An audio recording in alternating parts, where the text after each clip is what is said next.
उम्मीद है आप लोग खैरियत से होंगे।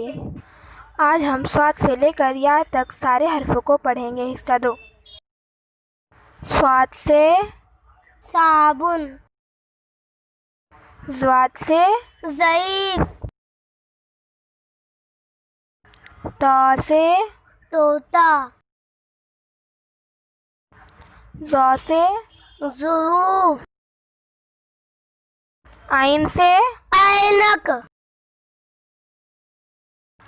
गाइन से गुलेल, फ से फारा, काफ से कमर, काफ से कबूतर, गाफ से गेंद, लाम से लड़की, मीम से मोटरकार,